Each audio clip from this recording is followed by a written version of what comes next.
Professional life, either in government or in a corporation, often tests ethical fiber of a person. In both the settings, a professional is a prime instrument. You would understand who is available with the organization to deliver. And if the professional fails to unclutter the ethical dilemmas and make the right choices, the consequences could be far reaching.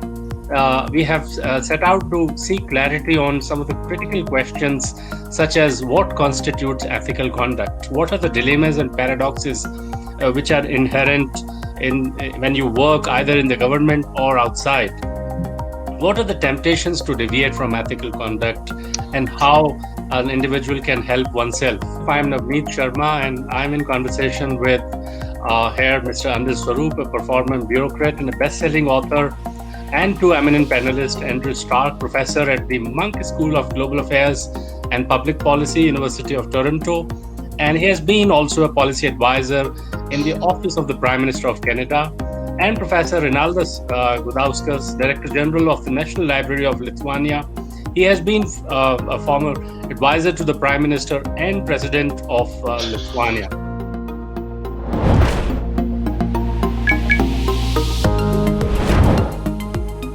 This book actually is an outpouring of a practitioner. If you look at it from purely theoretical point of view, you'll find many loopholes in it. It doesn't fit into any theoretical model. Because for me, ethics is not what is understood traditionally as ethics. For me, ethics is very personal to an individual. So ethics can vary from one person to another person. It can vary from one place to another place. It can vary from one country to another country. It can vary within a time frame also, from one time to other. So whereas, the general value system could be agreed upon by a society, but for an individual, you learn as you go along. And as whoever has read the book will discover that I also learned as I went along. In fact, at the end of some chapters, there's still unanswered questions. So all answers are not known. So as I said, it is not a theoretical outpouring, it's a practitioner's outpouring on what I actually faced. I'm not saying what I did was right.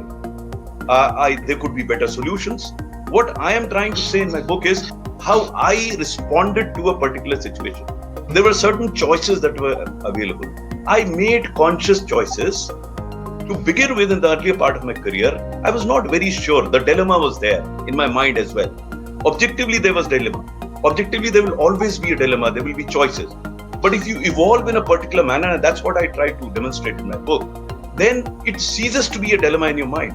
Then you're very clear-headed. There are choices available, and you know what choice you got to make. And in making that choice, you are aware that you will face the consequences.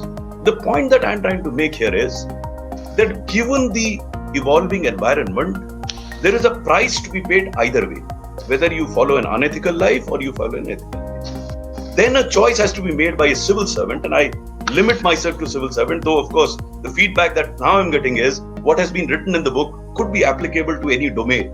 But I limit myself to civil servant because my exposure has been as a civil servant, where I came across such situations where, as I keep saying, certain choices had to be made. So in a particular case, I put the president of the ruling party district ruling party behind the bars. A choice had to be made. The choice was that if I do put him behind, I would be transferred out. The other option would have been if I leave him, there could be a riot in the district. So I took a choice. I spoke to my wife and we decided, okay, we'll take this choice. That's a very conscious choice. We are prepared for the consequences. And fortunately, in that particular case, it worked. In another case, it didn't work. So it's not all, my stories that I narrate are not all success stories, so to say. There are failures as well. But you learn from your failures, you learn from your mistakes, but you don't compromise on your values. Your understanding of what is right and what is wrong, period. That's it. That's what I think is. And this is determined by your value system, which get in itself determined by your environment, your parents, your siblings, your friends, your school. You come across, meet them, and you develop your own sense of right and wrong. And it's that sense of right or wrong that brings in ethics. Certainly, inculcating or values either by example or more directly at an early age and on. And there's a lot of writing in the developmental moral psychology of children and adolescents that suggests this is very important. there's sort of a kind of it's not a joke, but it's an observation that ethics courses in business schools, where you talk about various arguments and issues and dilemmas, often do nothing more than provide the students with ways of rationalizing bad behavior. So they now have the arguments to explain, and that's true if they haven't, up until the point they've come to business school as children or adolescents or whatever, develop the moral core that that will lead them to use those insights and arguments properly as opposed to improperly. So I certainly agree with that. As far as leaders are concerned, I mean, one of the things that is coming out of the racial controversies in America right now is to have paid lip service in their corporate value statements or in other ways to inclusivity and diversity in the workplace, but haven't really acted on it. They haven't demonstrated their commitment to it. There are studies that show that corporations that have lovely value statements but don't implement them their share price isn't affected, but companies that do implement their value statements in a demonstrable way get a boost in their share price as a result. And in fact, it's probably counterproductive in some ways to have a lovely set of values that you talk about, but if you don't implement them, then it might be worse than not having said anything to begin with, because it makes leadership look hypocritical and it erodes morale.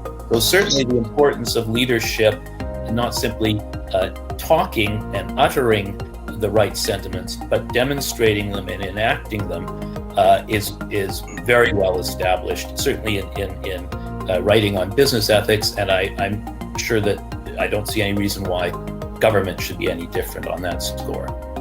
My understanding is that a leader's choices are also influenced by their moral development, self-development in general. If you are doing it constantly, so you can pretend to ethical leadership, which is directed by respect for ethical beliefs and values of and for the dignity of the rights of others. Maybe it's most important point which I would like to point out. Dignity, respect of the others.